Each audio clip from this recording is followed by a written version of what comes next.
Lako mizani ni zito naishiwa hapa. Na hapo lazima uishiwe. Hapo utoki. Naishiwa hapa.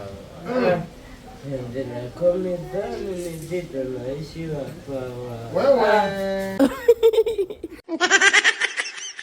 Habibi na mabwana, tupo Sinza, hii ni Dar es Salaam. Wapenda nao kinyamuzi amejiopolea. Nipo kama baba mkwe nyuma. Siseme tu baba mkwe mbona kasimama nyuma. Hapo usalama. Una lolote la kuzungumza mama nani mwanangu? Maana na watoto wawili sasa.